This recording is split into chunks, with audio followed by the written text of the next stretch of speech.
What if I told you the bloodiest conflict of our time began with a single question: who belongs to Jerusalem? A question that's killed hundreds of thousands, shattered families, and fueled 75 years of war. This is not just borders, it's faith, betrayal, vengeance, survival. A story written in blood. The Holocaust ends. 6 million Jews are gone, and the cry for a homeland is deafening. Britain, exhausted, hands Palestine to the United Nations. The UN votes, split the land in two. But Palestinians already live there. To them, it feels stolen. Overnight, half their country erased. David Ben-Gurion declares Israel's independence. For Jews, it's survival, fireworks in the sky. For Palestinians, heartbreak. Within hours, Arab armies invade Egypt, Jordan, Syria, Iraq, Lebanon. Their mission: crush Israel before it takes its first breath. The guns erupt, and the 1948 Arab-Israeli war begins.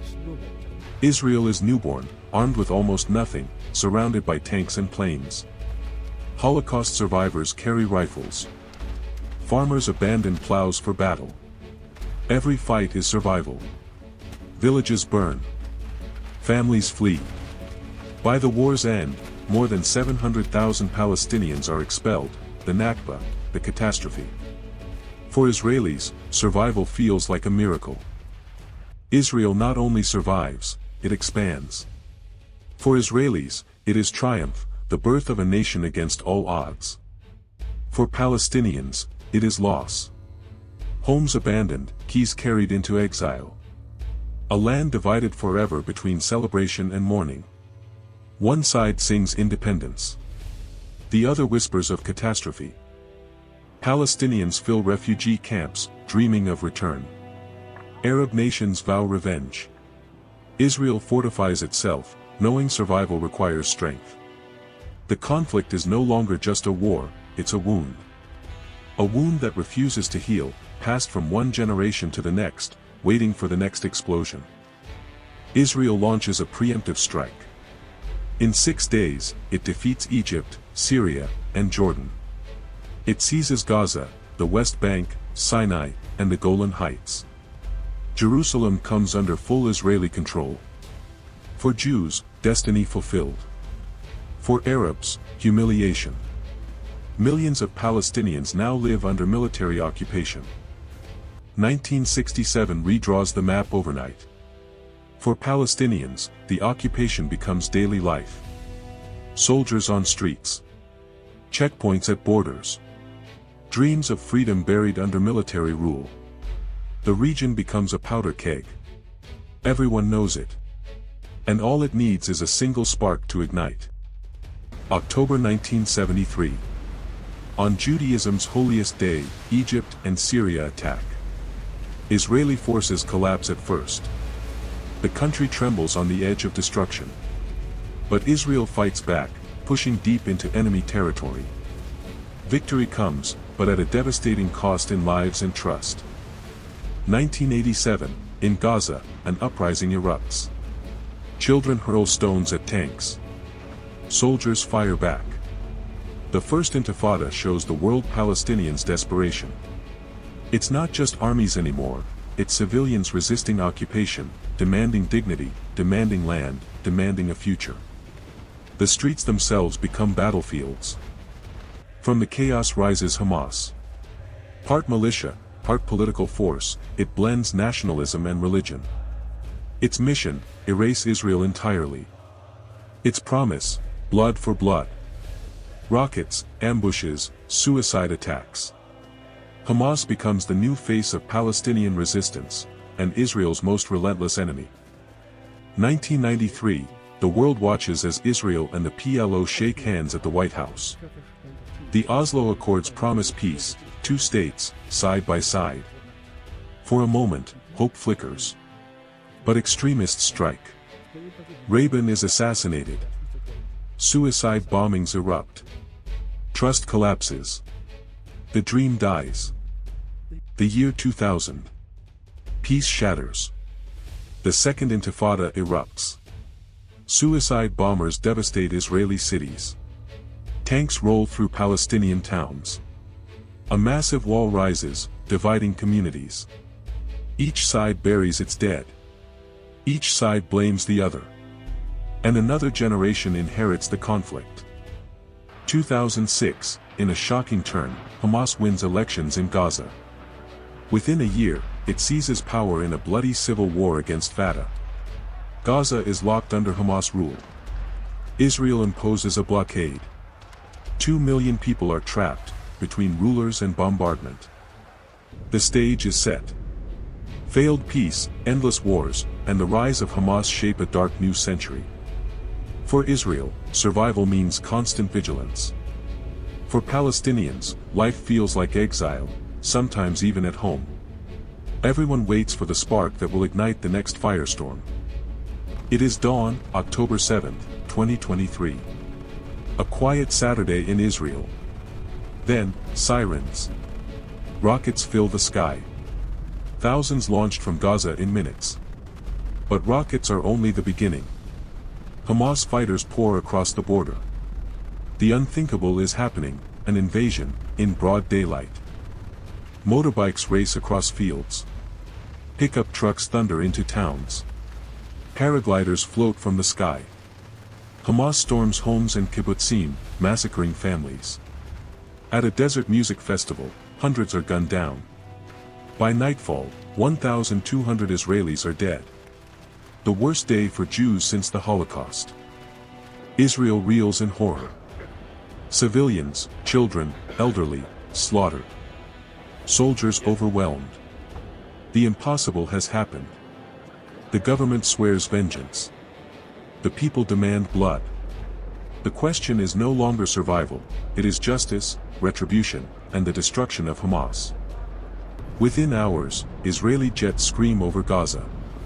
Bombs flatten entire neighborhoods. The government vows, we will crush Hamas once and for all. But Gaza is one of the most crowded places on earth. For 2 million civilians, there is nowhere to hide. Hospitals overflow. Families claw through rubble. The death toll climbs by the hour. To some, Israel's actions are defense.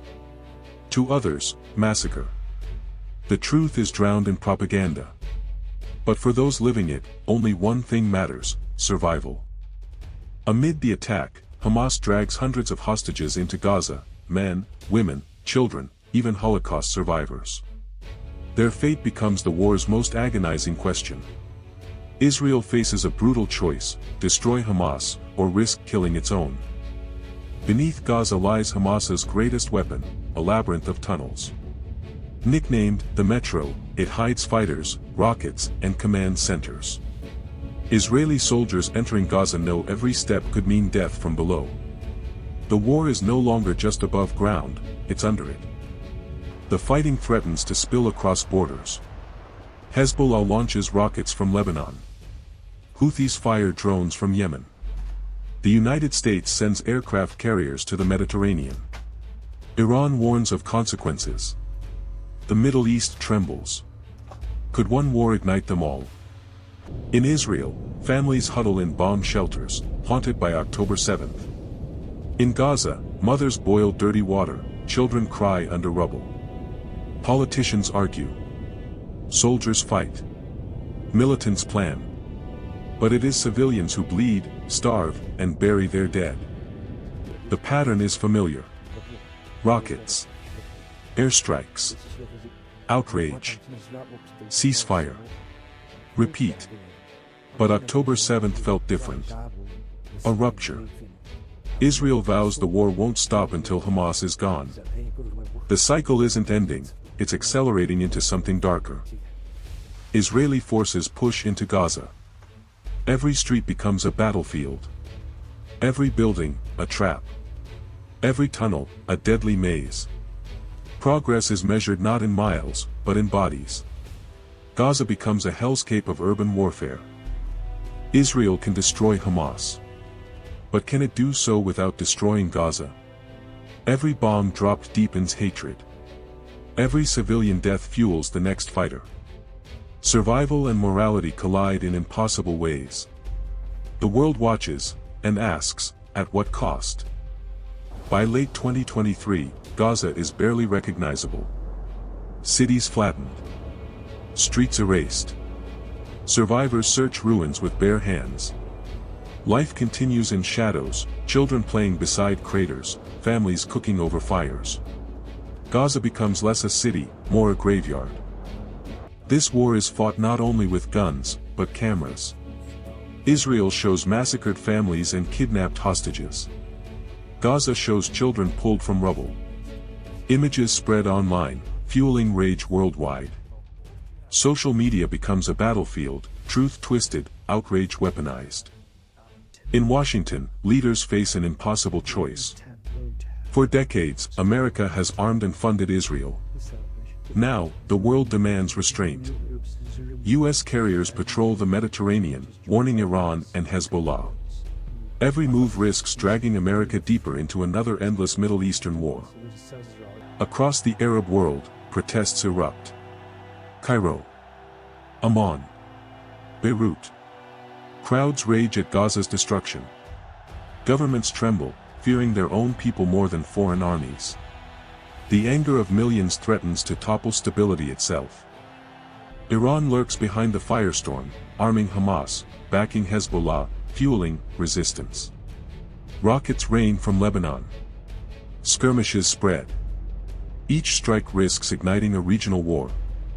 One miscalculation could turn this conflict into an inferno across the Middle East. Once, peace felt close.